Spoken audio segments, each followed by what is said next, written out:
You're listening to the Noisy Business Podcast, the unapologetic comedy podcast that takes you deep into the semi-sophisticated mind of Brighton. Have you even heard of the bro code? I've considered selling marijuana, but I just don't know how to get it. Pretty sure that dude's a Nazi. She said my dick was racist. And the untamed imagination of Sean. I never learned how to wash my hands. I was homeschooled, okay? It made me cream my pants. There's people in the audience that need to know we're talking about dicks. Sit back and turn your volume down. It's about to get noisy. Good morning, good afternoon, and any other time you're listening to this podcast, you're listening to the Noisy Business Podcast. Do not listen to our podcast at night. We do not want vampires as listeners. We are strictly a human podcast, and since vampires are out at night, we suggest that you keep an eye out for vampires. Don't have headphones. Don't listen to our podcast. Take your life into your own hands if you want. That's up to you. It's a free country for now. But yeah, if you're a vampire, shut this off and don't listen. I'm drawing a line in the sand. Yeah. So, whenever we started this podcast originally, Brayton wanted to say, you know what? He told me, he's like, I'm down to start a podcast, but we need to raise awareness about the vampire community, and we need to make sure that people know that at nighttime they're a legitimate threat. I'm like, I don't think that's a thing we need to bring up. He's like, all right, I'll wait for the right moment. And I never thought that moment was going to come till that random introduction where Brayton, he finally did it. After several years, he finally got there. It was you set it up, and I'll knock it down because rarely do I get a podcast intro where you welcome people into the morning and afternoon, but you left out night, and I was like, perfect, Sean, thank you so much. I'm gonna try my best. Well, we won't have to get into it too far, but I did when we started this journey, I was like, we need to figure out our niche. And I would like to carve out our niche in the vampire hunter community. Yeah. Because, and you're not being sarcastic or anything. You're actually afraid of vampires, right? You think that they're actually scared. That vampires actually exist? Yes, we know. Exactly. Oh, this is why we upgraded. Vampires exist. We all know it. They make movies about it. It's very hard to shoot vampires during the day. They disappear. They turn into dust. You have to do it at night. You're setting me up for a perfect segue. I know. Because much like stories about terrifying creatures, we've got our own terrifying story developing as we speak right now in the United States of America. We have our own terrifying monster that people are currently trying to get rid of. But this isn't a regular creature that stalks around trying to suck blood or kidnap your kids at night. No. He's just trying to make our country great again. Is this Joe Biden? This is not Joe Biden. This is the current as of right now, January 14th. But TikTok. I know. Donald Trump. People are trying to get rid of Donald Trump. Ooh. So to quickly catch you guys up, Donald Trump is going to be impeached. He is impeached. He is officially impeached. So nice. They did it twice. Yeah. So we thought, what better way to talk about an episode, talk about this on an episode than, quickly dot off some of our favorite things like terrible sequels. Because this is really just a repeat of the first time around. Exactly. This is a sequel to the first impeachment, which was, I believe, the Russia collusion. They thought he was a asset for Russia. Yes. Full of intrigue, if you will. As far as an opening movie, a set where let's lay out this story. Super duper intrigue. We don't know what's going to happen. We don't know what's true, what's not true. Everybody had questions. They're like, is he? Yeah. This time it was homegrown terrorism incitement. We're gonna just go ahead and do it lickety split. More money, more. The first time they tried to throw the country into a civil war, the budget was better. They had a really good director, really good script on that one. This time around, they slashed the budget. You're like, people will pay attention to this one anyways. We'll throw this together. We'll it'll be fine. That's right. People will be on board. They're here for the ride. The Trump impeachment 2. Meh. All right. So so like I said before, we have a short list that we're going to go back and forth on of, just sequels that definitely didn't hold up, because a lot of time when they make a second movie, it is completely outshone by the original one. It's hard to top a great movie whenever it first comes out because it's so hot and original. I'm gonna go ahead and be the first one. It wasn't even on the list. Escape Plan 2. Escape Plan 2. Oh, how does that tie in, Brayton? Donald Trump needed an escape plan, and it didn't happen. Apparently so did a lot of his followers at the Capitol. I also have one that wasn't on. I just remembered. Okay. National Treasure 2. Because it's just not as good. Okay, it's just not as good. All right, I texted you the that list that we talked about. Yes, if you want to go off your first one. Well, my phone is currently recording us. Cool. I'll put this right here. Okay, now you can see it. So we're good. We're fine on time. Don't stress. Okay. Now these are applicable titles to what is happening right now. Exactly. We're actually tying it in. We did some work. Okay? Exactly. We're writing jokes. Terminator 2, Judgment Day. oh no. But actually Terminator 2 is like everybody's favorite. Yeah, that is the definition of a good sequel. Right. You step up the game, you build it up a little bit stronger, and at the end of it, someone waves goodbye into a sinking pile of lava. Perfect. That's exactly what happens to you when you're impeached as a president. Yeah. They throw you into the lava. Here's another good one. Oh, are you gonna go?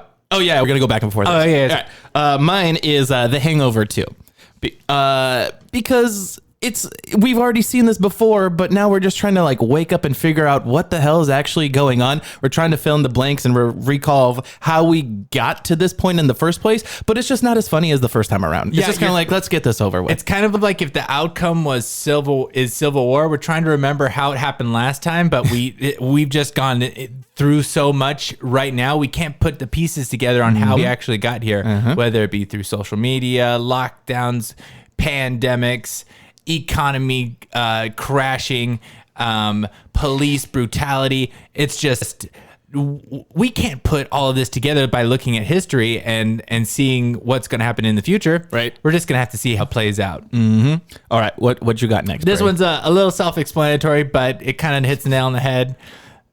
Star Wars: The Empire Strikes Back. Oh yeah. No! Are you saying the Democratic Party is like an empire? with a Dark Lord. I'm just saying my views as a libertarian is pretty clear, and this fits in perfectly. And all I'm saying is that if Nancy Pelosi wore a black robe, she would literally look like the Emperor. That's all I'm gonna say. Oh my goodness! I'll try to Photoshop that later. That was actually really have you? You only see the Emperor shoot lightning out of his fingers at the very end. So until the very end of this whole process, until she retires, I'm not going to rule it out. She might be shooting lightning out of her fingers at Donald Trump. We don't know what happened. It could be. She does kind of have a face of a previous, right before she, lightning's her own face. Right. Face. Exactly. Next one I have really quick, The Exorcist 2. Perfectly called The Heretic. It's self-explanatory.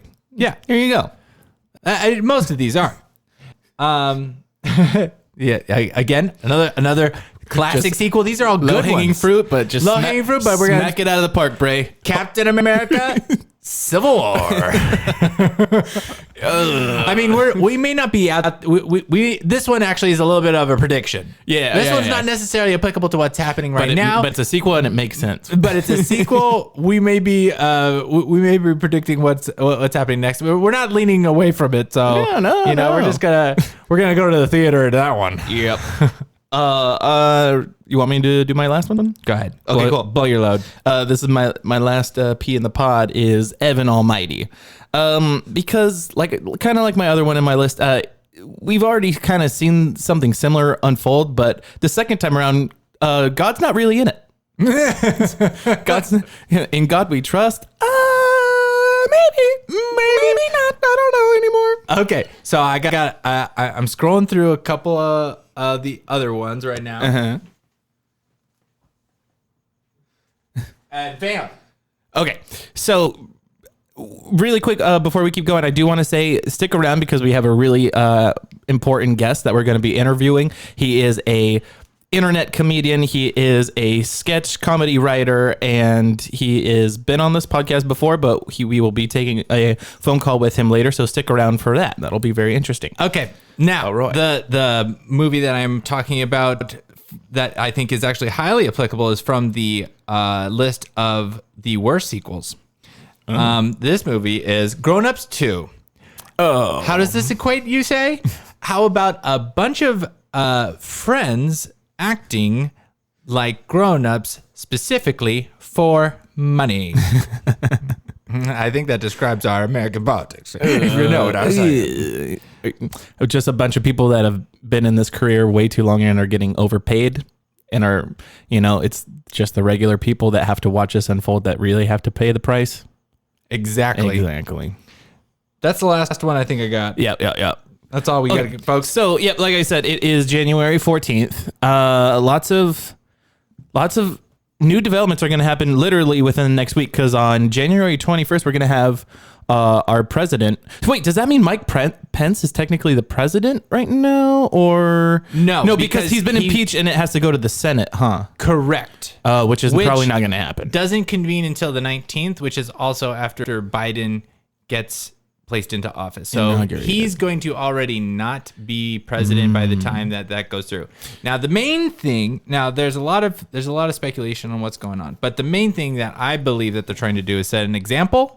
Close. As well as convict him. They're wanting to make sure that he does not rerun for president. Right. I think it's more of the not as much sending the message, because Donald Trump never receives any messages that people try to send him. Really, he can't. He's banned from social media. You try and send a direct message. He just needs to going through. Donald Trump too. You can do that on his phone. Okay. It's not so much as trying to send a message as it is the message, the implications, and what he doesn't benefit once he is properly impeached, because he's not allowed to run for president again in 2024, like you already brought up. But also, if a president is impeached, they lose their $200,000 salary every year, as long as they live. He wouldn't get that. Poor guy. He wouldn't get his $1 million travel budget a year. Did you know that every president has $1 million every year out of taxpayers' dollars to travel? What? Why? Also, I think it's usually 4, sometimes 6 Secret Service bodyguards that are full-time employees. Okay, that one kind of makes sense. That one does, but also, do you need like 4 to 6? What about 1 or 2? Also, $1 million to travel. It's like, dude, why don't you go coach? Why don't you try the Greyhound, friend? Like, you know what I mean? Have you taken a look at the debt clock recently? We don't got no money. No. So, but also the $200,000 a year is that a huge dent in Donald Trump? No, but it does send a message, and also most importantly that he can't rerun in 24. I think we should enact a policy where if a president, like, I will be okay for a president getting $1 million to travel. That's fine. I'm okay with this, as long as he flies coach for the rest of the time. He has to be next to someone giving him an earful of everything that he should have done in his presidency. Well, yeah, and he doesn't have to fly coach. He just has to pay for it out of his own pocket. Correct. Exactly. He's like, yeah, do that. But if you're going to use taxpayers' dollars, you get the taxpayer treatment, like how we have to go wait in the DMV and listen to the crazy person next to us, like complain. Exactly. Oh, I love that idea. Yeah, just justice. Obama? Hey, how's it going? How long is our flight? 3 hours? Wow. Going to Hawaii again. Didn't you just do that a few months ago? Yeah, I really hope that this plane doesn't crash. Yeah. Not unlike your website for Obamacare.com. That joke still lands now. It would have double landed like 8 years ago. Yeah. Oof. He's just constantly having to explain himself. It's like, I'm just one guy. There's just a lot of stuff. You know what? I think it would be super funny if he's just like on a cheap bus or a train, and there's like, there's a stereotype that homeless people use the bus, It's super funny if there's homeless people and Obama's just there, using his free ticket and he's trying not to make any eye contact, and a homeless person comes up and he's like, "Excuse me, any change?" Oh my God. And he's like, "I tried, and there was change." He just starts There was hope breaking and down, change. crying. Something like that. There you go. Yep. All right, you guys. Let's do a quick introduction before we have our guest come on. Certainly. Yeah. All right. So Hi, I'm Brayton. No, not us. Oh, you are Brayton. Good job. Well, You get a lollipop I'm like, after this. Sean, we should have introduced ourselves like at the beginning, No. but I mean, we can do it again The now. That's fine. voiceover that we paid our own money for introduced us quite well. That's right. And that's not a recording, by the way. He's doing that live every single time. He cues up the music and the sound effects. It's awesome. And it's very, very expensive because we have to reserve the time. We have to reserve him, and he has to have the same inflections every Yes. single time. If he doesn't do it right, we get half our money back. But that is why we that's pay what the- him so well. That's the contract stipulates. Yep. That's why we pay him $1,000. Good job, Danny. Keep up the good work. Okay, you guys. So we've got a very special guest that we wanted to reach out to. This is our very first episode where we're recording a interview on a phone call. And I think it's going to go pretty well. So with us right now, all the way from Missoula, Montana, is our good friend, Drew Hatch. What's up, Drew? Hey, how's it going, guys? It's going really well.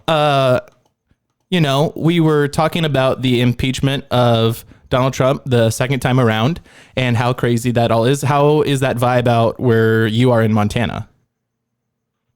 Well, if there's one thing that I know from the Missoulans that they've taught me is that I am complicit. You are complicit. Like you should Yeah. have stopped Donald Trump? I'm not sure. We're all complicit. But certainly some people are more complicit than other people. Okay. Yeah. So I'm not sure what I was supposed to do about Donald Trump, but So you're saying that they're making you feel guilty by not being more outspoken against him? Is that kind of what you're saying? well, here's the thing: is if you walk down the street or you drive anywhere, it's spray painted everywhere. How are you complicit? Oh, really? Yeah. So That's aggressive. yeah. Okay, So- that's kind of a bummer. I was hoping that we were gonna get off on a joke or just like a quick little zing to kind of get the ball rolling, and you're kind of like, no, it's kind of like anarchy and people hate me over here. Right. No, it's really dangerous out here. Even in a 99% white community, things are tense. Are you sure there isn't something else going on that you need to pay a little more attention to in your inner community? Like, people are really mad about the. Did you walk away from a murder or something? Does what? Did you walk away from like a murder? Like you're complicit in not stopping a murder, and they're just saying, No. Drew, watch this thing That happen. would be That'd be much worse. that'd be understandable at least, right? Okay, so quick little background on Drew and why we wanted him to be a guest on this episode of the podcast. Drew has been making internet videos. He's been writing sketch videos for, what do you think, Drew? Like over 10 years now, huh? Something like that. Something like over 10 years. He was taking film classes at one point because you wanted to go into the film industry and you wanted to basically kind of follow Judd Apatow's footsteps, right? Yeah. More or less. Yeah. So just for like the audience's sake, can you give us a little bit of background on what was your first like inspiration, or what kind of was that first spark in your mind where you're like, oh, this is something I'm interested in and this is what I want to try to do? Gosh. Well, when I was a kid, I just always wanted to make movies. Back then, it was always serious, though. That's how I thought of it. And then I was going to Hawaii with my family back in forever ago, maybe 2009. Okay. And we were in the Las Vegas airport waiting for our plane. And we walked by a bookstore in the Las Vegas airport. And I noticed that on the magazine rack that sits outside that store, it was filled with Hustler magazines. Okay. And I thought that was really funny. I don't know. I thought about it for like the next 5 minutes. Like, who has the gall, the wherewithal, as it were, to walk up proudly to the rack that's sitting out just in the main walkway and pick up a Hustler magazine and then go up to the cashier, then buy it. And then I guess, because they're in an airport, that they're just going to walk proudly with it into the bathroom. Well, I don't know if anyone's going to proudly walk into it. No, they would probably tuck it under their in their coat jacket or something. But then I imagine that they got that because they're like, oh, this is how I want to spend the time on my flight. Usually looking at this magazine. Usually when I buy a Hustler magazine, I declare to the world what I'm going to do with it. I have no shame in the sinful literature. I am going to go to either the bathroom or wait till I get on the plane. Okay, so when you were younger, you were in the airport and you saw that and you thought it was funny and you wish you could have recorded it, or I know, like, how does this translate to movies? So that was the first video I ever made. Was I just thought, like, I want to record this of some sort. So are you saying I recorded? So right now I know that the conversation could go one of two ways. Either you saw that and you're like, that's funny, I want to make funny videos, or you saw that and you're like, that's cool, I want to make pornography. I actually wanted to make funny porn. I don't know that anyone does this. So. No, so I wanted to make funny videos. So then my sister had this digital camera, and I just had her record me just say something like, I'm sitting here in the Las Vegas airport, and you can enjoy the free Wi-Fi or visit the bookstore and buy yourself a Hustler. So something like that. And then I had a laptop with me, and I was like, I'll bet that there's like some free type of video editing software on here. And so then I just ended up making videos for that whole week. Nice. So that was your first kind of go at making a internet series. Yeah, and I would put one up every single day. I remember every night I would sit there editing them, and then I'd post them every single night. And by the next morning, I'd get texts from like a couple of my closer friends and tell me how funny they were or whatever. And I remember the first time one hit 15 views, I was just like, oh, I'm kind of a big deal. I'm kind of because of the 15 views. I remember, because when you're young and you're putting up, if it's like pictures on Instagram or whatever, but when YouTube was in it, basically its infancy back then, still trying to figure out how this whole thing works. If you got everybody that you know plus more people that you don't know to watch a video that you put up on YouTube, you're like, well, shoot, just send me the checks. I'm going to retire early, boys. Like, it really did. I know that feeling too. This is actually before. Yeah, no, just like 15 people were focusing on me. You're like, this is as good as it gets, So I imagine, because I don't recall pretty well, but I imagine that even though that was your first one and you were really excited about it, it didn't exactly break the internet. Nothing went viral, right? It never really went past like a handful of views. Oh yeah, of course. Okay, so.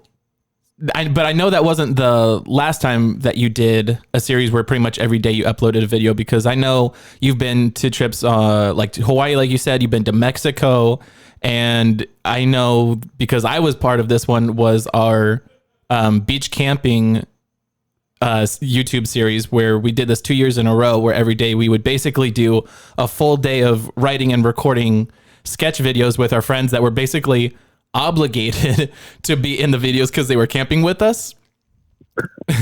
Which was, yeah. And did you have them sign waivers? I did not. No. Ooh, you guys. No. You are opening yourself to some legal liabilities. Right. That's why we didn't make any money off of those, right, John? That's really the only reason I could say. And actually, I think, I had made little like home videos and stuff with my like parents' camera at home with my brothers and stuff like that. But that was really the first time where I would probably say I collaborated with somebody that was also trying to make funny videos. Especially like I remember the first one. I thought of this really good idea for the first day. I thought, oh, this will be funny. And then it didn't end up being a really good video. But I remember we had made videos before. So it was like, oh, what's the etiquette here? Like, how long do I have to wait before I bring up like the video? Like, 'cause we talked about how we were going to do it. And I was like, how long do I have to wait before I bring it up? Or bring it up to do me. I have to wait? Or yeah, like I was just kind of like I didn't know how you felt about it or whatever. And I remember I pulled up and I was like, oh, hey guys, said hi to you. I said hi to Sam. And then they're like, oh, you know, I don't know. You guys probably commented on me being late because I'm sure I was. Drew, and no, then, there's no way that you were ever late back in the day. What are you talking about? Yeah, right. Drew, really quick for the audience, Drew had a reputation of being the last guy at the party. He would always show up late, but it was like, I don't know if it was something he intentionally did, but it was always like, where's Drew? Why isn't he here? And then he'd always be the last one to go. And then as soon as Drew showed up, like things could finally commence and the party and the good times could begin. Until Drew got there, nothing really got done. So he never missed out on anything. Right. Everyone just sat there. And then as soon as I showed up, it was like, all right, we can turn on the music. So anyway, sorry to cut you off, but so you said you showed up and you said hi to everybody, and then what happened? Yeah, just we were like, oh, hey, how's it going? Oh, why were you late? Oh, because of this. Oh, okay. And then you're like, so are we gonna film or? Oh yeah. Like right off 2 the bat. minutes or something like that. It was great. It was like, okay, and then we spent that whole day pretty much at it. Yeah, and then like we spent at Carlsbad State Beach, we would spend like literally a week, and every single day we would go down to the beach, and then outside of that we would basically be sitting down at a laptop or whatever, just like having snacks or something and being like, okay, what jokes do we want to do? What are we going to be able to film? And kind of like string everything together into like a week-long miniseries. And it was some of the most fun times I ever had. So the first day got like, well, I was going to say a ton of views, but you know, it was back then, so probably like in the 20s. Over 15 views? Oh man. I'm pretty sure. And then it just went dramatically down after that because that's how things work, I guess. That's when the internet started flooding with content. That was just, it was just the wrong time. That was when like, everybody just started making YouTube videos. So there was just too much that the audience had to pick from. That's when you realized you were not a cat and could no longer be internet famous. Right. Well, so I did make, eventually I made this video, for school, and I thought it was okay. So I went ahead and posted it on that was my old channel, and I posted it up, and then I hadn't gone on that channel in a couple of years because, you know, I took some time away for artistic reasons. You just needed to all that money that you made off of your first handful of you had to retire. You're like, I'm just gonna, you know what, I'm gonna take a few years off, you know, me and Carmen Electra are gonna take our private jet and we're gonna live comfortably, and then whenever I feel inspired again, I'll come back to my creativity. Maybe if I see a Playboy at a bus station, I'll get inspired. Right. So after I'd come back from my island and seen that Playboy that you were talking about, I decided to return and tried to get back into that account, and I couldn't because I couldn't remember my password. Oh no, the irony. Yeah, but one thing I did notice is that this little video I had made for my class that I'd posted up, it had like 2,000 views or something like that on it. Oh, nice. Which one was that? And it had comments from strangers that were telling me how good it was. Just a couple, you know, but you know, it felt good. It was a movie review of the classic film Passport to Paris with Mary-Kate and Ashley. The critically acclaimed, I believe. Passport to Paris. Honestly, some of the Olsen twins' finest work as well. It's my favorite one for sure, and I've seen them. All of them, I think. That's kind of alarming, but I know that you had sisters, and also, it's not like whenever we were younger, we didn't know that the Olsen twins were hot. Well, they're funny. Wait, I did have sisters, but they actually didn't like them. Oh no! Oh, is it because they were jealous? Oh no, they were jealous. Okay, so yeah, I used to watch all those, and for some school project, I decided to go ahead and review that, and then as it turns out, people like that. So there you go. Okay. So you're saying the most success that you've had on the internet is talking about the Olsen twins? so far. It's all about finding good tags, which I think you talked about one time. You were talking about how you and your brother made a video and you tagged, I think it was gummy bears in it. Oh, no, the Care Bears.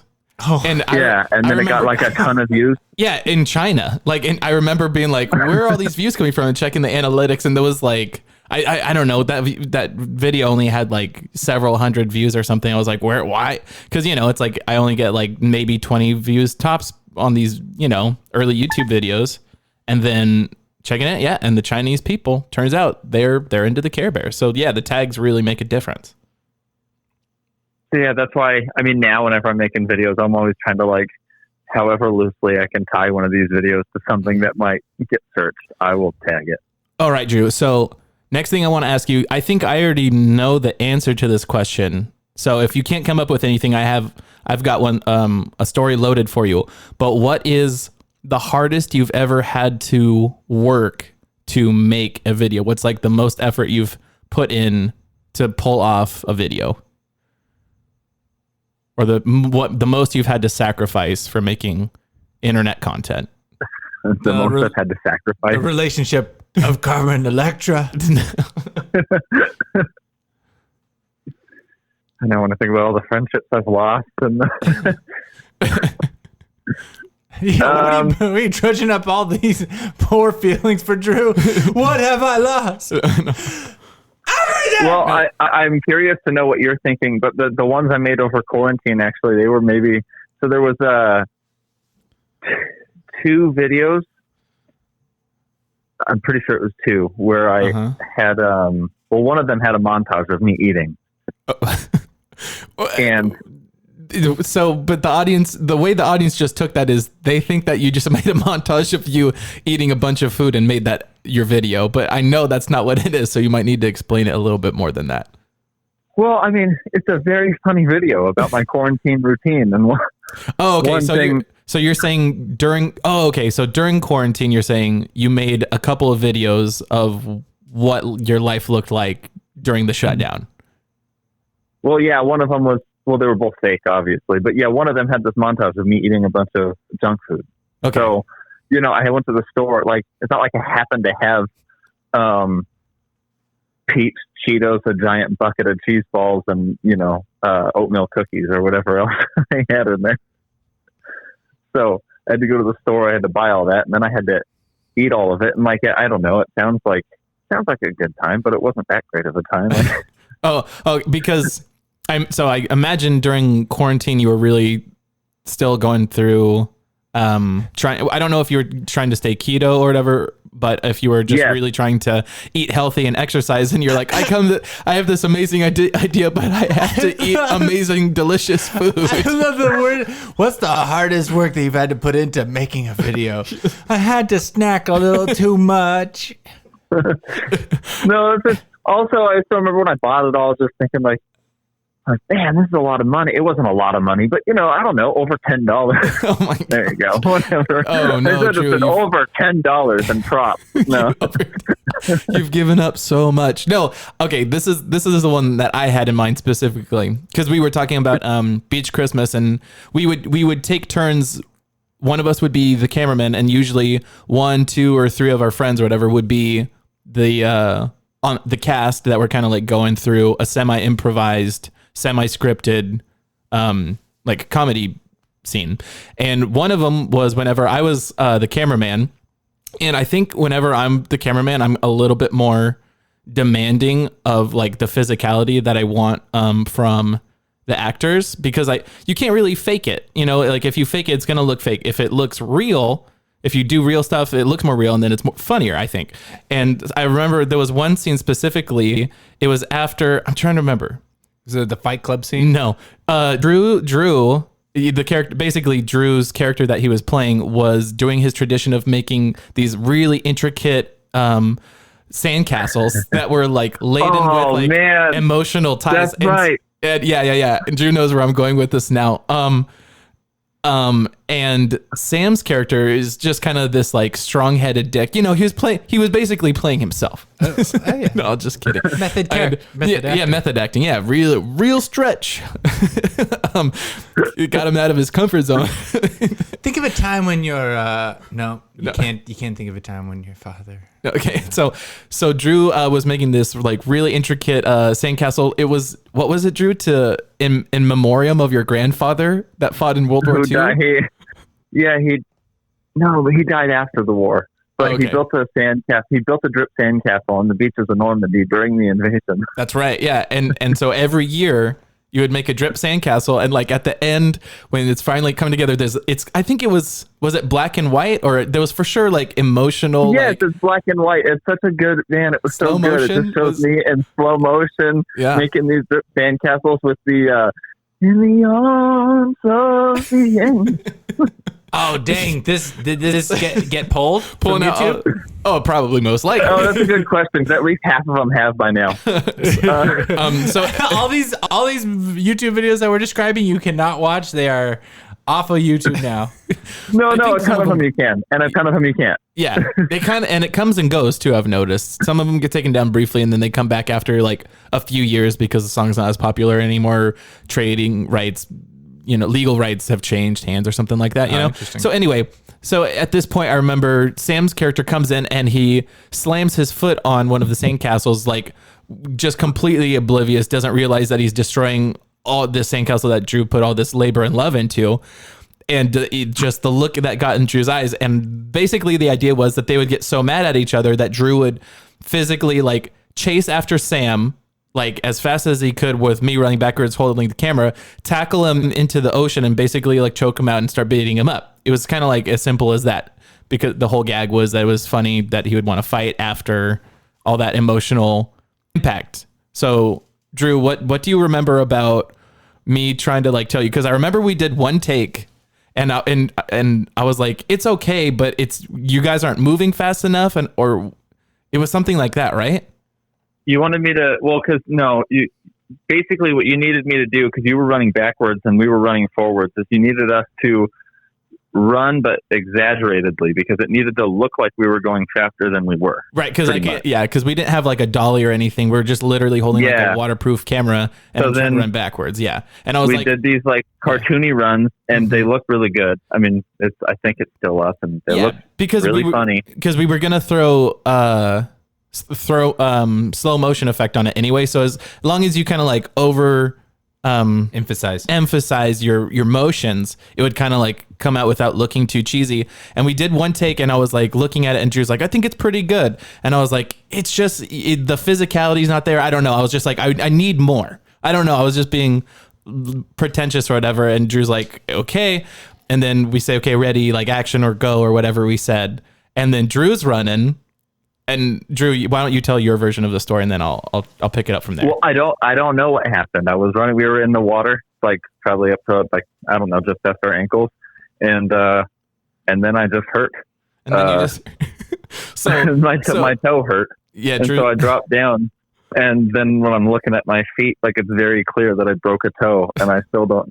I don't know. It was like quite literally like a Viggo Mortensen from the Lord of the Rings site, where Dru was given everything he had into this scene, and he just stayed in character.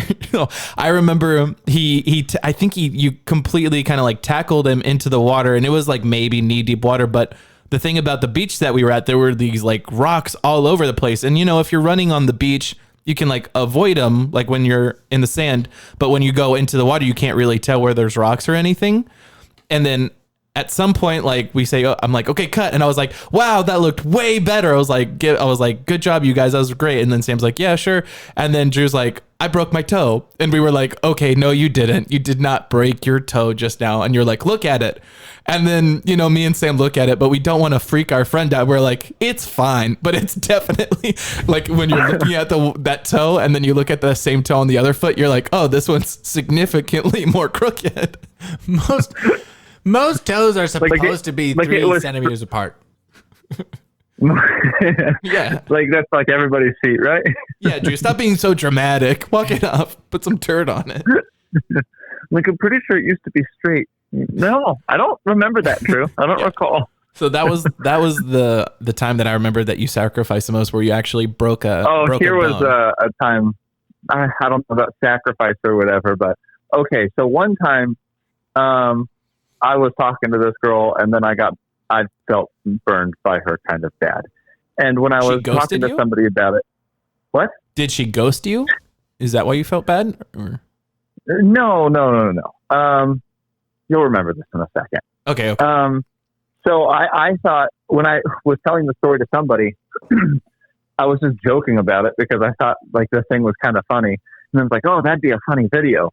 So then I went off and I decided I was going to start this. So I made this video, and Sean actually filmed this one too. And our friend Coco was in it playing the girl. And I put this video up, and it was probably, by the time I got it up, it was probably like a whole 3 or 4 days after the incident with the girl had taken place. Okay, so it was a sketch video that you made based off of a real story with a real girl who there was actual real feelings that were still. Well, so what I named the video, what was it? The story of us, Carissa. You put the girl's name in the title of the video? Sure didn't. It just rhymes. Oh, it just rhymed. It just rhymes with it. Carissa, Carmen. That doesn't rhyme. Marissa. So I posted this video up, and this girl, she's my best friend's cousin. So when I posted it up, and then she saw it, and she got all mad, and then like that whole, I knew like the whole family, and they all got pretty mad at me for whatever reason. You should have just waited a little bit longer, so the wound wasn't so fresh. I shouldn't have, and I also, oh man. It's just like the name rhymed too much. I used her ex-boyfriend's name in the video. Like I didn't even make a fake one for him. I also put parentheses her actual name in the title. No. Dude, I remember we went to Santee to the park and we filmed that, and it ended up looking pretty good because there was a lot of like natural light kind of. Right. Well, so here was the thing that broke my heart about that. I ended up pulling that one down. It's kind of back up now, I think, but I pulled it back down. And the thing that killed me about that one is that one, at that time, I was dealing with that, like, 15 views. Oh, cool. This one broke 20, like we were talking about. Uh-huh.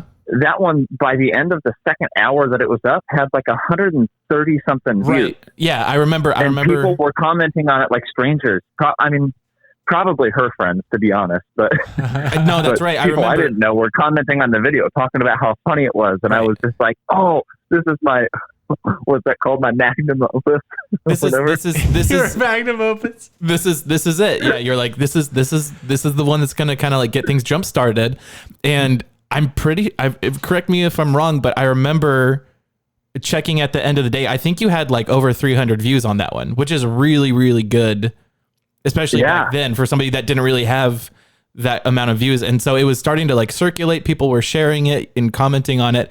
And then just when you start to kind of like get some momentum on your YouTube sketch videos, somebody's just like, no, you need to take that down. It's hurting my feelings. And you're like, but my career, it's just starting to take off. 300 views. Right. And that's why I'm never going to get famous as a comedian, because people's feelings matter. So now that's also why you won't be president. Yeah. So you learned not to upload videos with girls' names or names that rhyme with the actual girls' names, I hope.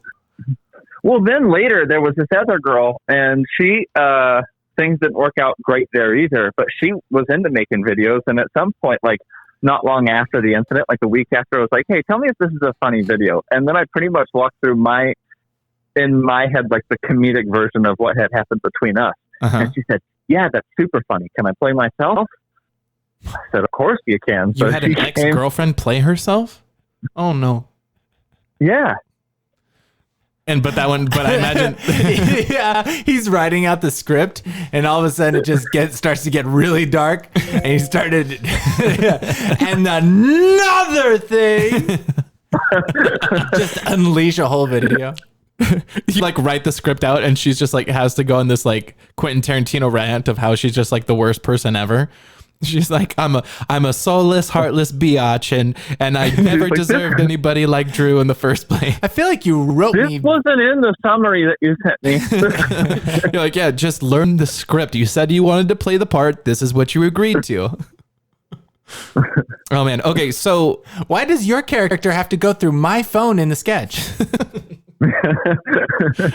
That never even happened. on this line, it just says tells truth here, no lies. Just improv it, babe. So whenever you texted Brian that one night, what was that really about? It's like, I'm confused. This one just says tell the fucking truth. Oh no. Okay. So with all that said, I know that you started to get back with a new YouTube channel, which we'll leave a link for in the description for the YouTube video and the podcast episode. What's the channel name? Yeah. What's your channel name? The Dru Made This. The Dru Made This. Okay. So you'll be able to check out the more recent videos that he's been putting up. So, in recent months, you've been kind of getting slowly back into it. What is the next video that you have on your horizons as far as the ideas that you have in store?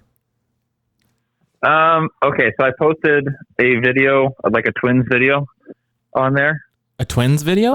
Ooh, who are you dating? Oh, what? You just say a twins video? Like Another Olsen A twins video. Another Olsen twins Oh. video? No, I wish. No, I'm the twin. Me and my quote unquote brother David. Oh, okay. So, where you play both characters. Yeah, so I had posted one of those before. I have 3 more scripts, I think, for those. Okay. I'm planning on filming at least one next month. Cool. And then I have either 1 or 2 the Dru Reviews This videos that are going to be posted up. One of them will be posted up this month. Ooh, and I'm in that series. Yeah, as a guest. Yeah, I'm playing the straight man in that one. Like usually in our scripts, if it's just me and Dru, one of us plays kind of the regular, just straight guy, like average Joe, and the other person plays the outlandish, like character that's either stupid or a complete jerk. Yeah, completely over the top. But in this one, I'm finally like the regular guy, which is usually like the opposite of the kind of character that I've played. So that it's very interesting and different, and I think people liked it. I think I did too, especially, well, I mean, if the views mean anything. The views mean it. They love that first one. Oh no. It's just that's kind of the YouTube game though, isn't it? Where it's like sometimes you're like, this idea is okay, I'll edit it, I'll put it up, and then I'll make another one next week. But then the one that you kind of don't put as much effort into, kind of blows up, or you're like, oh, I didn't think it was that funny. And then other ones that you're like so passionate about, you're like, this is the funniest thing I've done all year. You spend so much more time editing it and making sure it's perfect, and you put it up, and then it just kind of falls flat. And that's just the name of the YouTube game. Well, it's pretty much the bane of my existence. I think it drives me nuts that you can spend so much time and effort and money or whatever into filming this thing, and then how do I edit this? You learn a bunch about, Final Cut or whatever, and you edit this video and you put it out and you're like, this is so good. This is so funny. And then people, you get 30 views or whatever, or, maybe you spend days filming Dear Christmas and then nobody watches it. And it's just you think it's funny, but nobody watches it.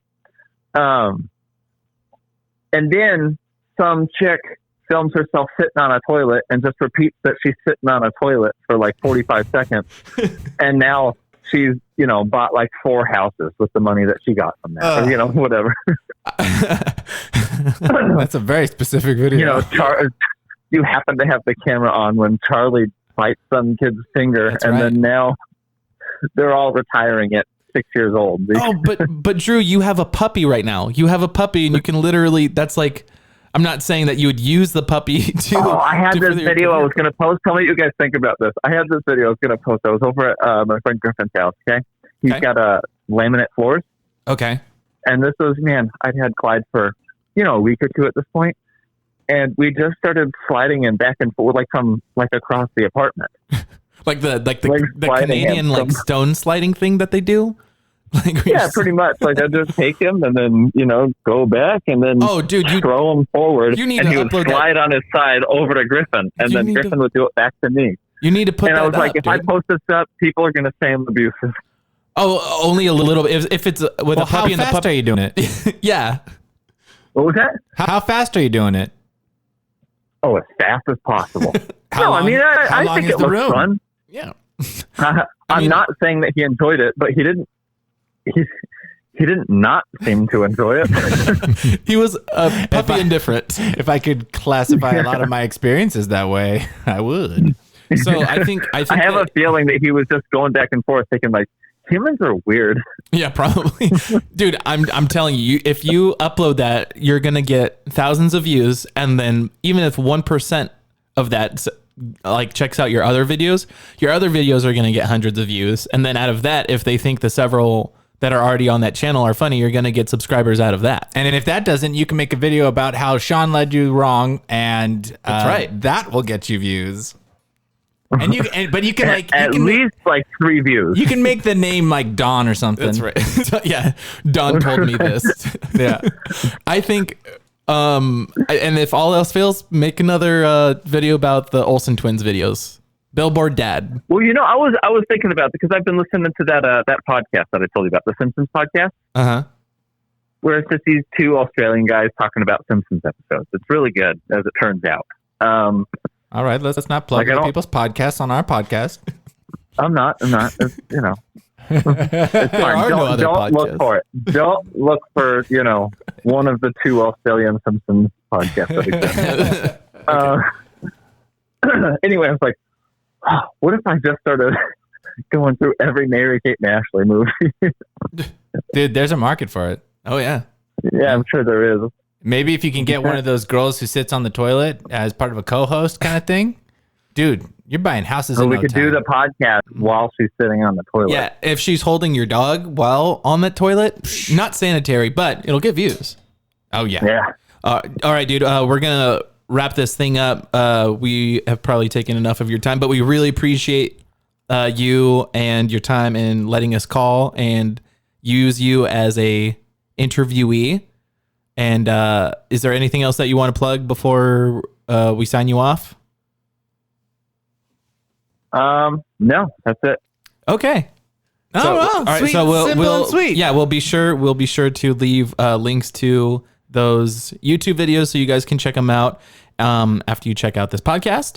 And with that being said, Drew, thanks for coming on, dude. Appreciate it. Thank you.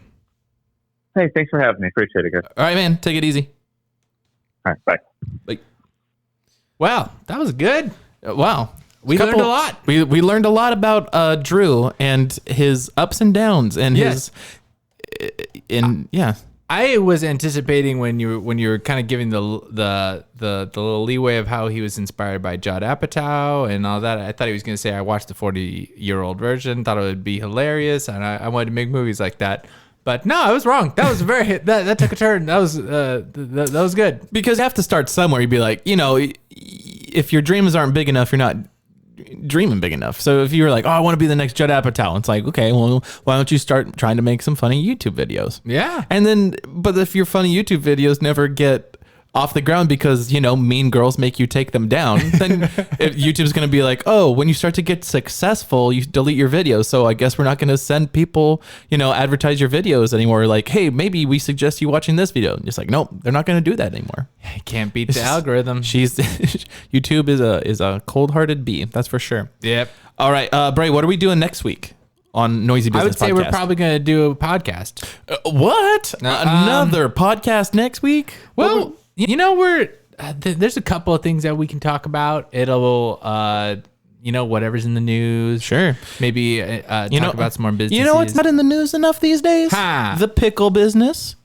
I don't think there's enough talk about how hard the recent downfall in the economy and the shutdown of 2020 has impacted the pickle market. Well, definitely in-store pickles. If I was to get pickles nowadays, I'd want it shipped to my address. Yeah, it would probably be like really convenient if you know, because there's long lines and you're getting exposed and you have to remember your mask if you leave it in the car. It's just like a hassle. And then it's like, is that really one of the essential things on your list? And you need your pickles. Exactly. But pickles are extremely delicious. They're affordable. They're completely underrated as a side dish or a sandwich or a main dish. Or exactly. You literally, you should just be eating pickles. And that's why this episode is sponsored by an amazing product called Pickles to You.